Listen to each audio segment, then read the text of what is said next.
நடிகர் விஜயை த்ரிஷாவுடன் இணைத்து செய்திகள் வெளியாகி வருவது வாடிக்கையாகிவிட்டது. விஜய், த்ரிஷா இருவரும் கில்லி, திருப்பாச்சி, ஆதி, குருவி, லியோ போன்ற படங்களில் ஒன்றாக நடித்திருக்கிறார்கள். இதையடுத்து அவர்கள் இருவருக்கும் இடையே நெருக்கமான உறவு ஏற்பட்டதாக சொல்லப்பட்டது. ஆனால் விஜய் சங்கீதா என்பவரை திருமணம் செய்து கொண்டு எந்த சர்ச்சையிலும் சிக்காமல் இருந்தார். ஆனால் கடந்த சில வருடங்களாகவே விஜய் சென்னை நீலாங்கரையில் உள்ள தனது வீட்டில் தனியாகவே வசித்து வருகிறார். அவரின் மனைவி மற்றும் குழந்தைகள் லண்டனில் வசித்து வருகிறார்கள். அதாவது விஜயும் அவரது மனைவி பிரிந்து வாழ்ந்து வருகிறார்கள். அதற்கான காரணம் என்னவென யாருக்கும் தெரியவில்லை. இது பற்றி விஜயோ சங்கீதாவோ எங்கும் பேசுவதும் இல்லை.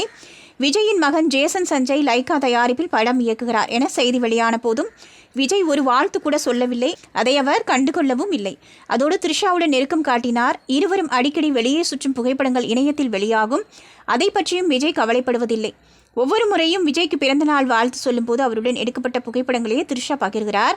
சமீபத்தில் கூட த்ரிஷாவின் நாயை விஜய் தூக்கி கொஞ்சும் போது எடுக்கப்பட்ட புகைப்படத்தை த்ரிஷா பகிர்ந்து அவருக்கு பிறந்தநாள் வாழ்த்து கூறினார்.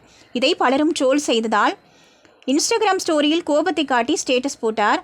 இந்நிலையில்தான் விஜய் சேதுபதியின் மகன் சூர்யா ஹீரோவாக நடித்துள்ள ஃபீனிக்ஸ் படத்திற்காக விஜய் அவரை நேரில் அழைத்து வாழ்த்து கூறினார். இது தொடர்பான புகைப்படத்தை சூர்யா தனது சமூக வலைதள பக்கங்களில் பகிர்ந்து நன்றி கூறினார்.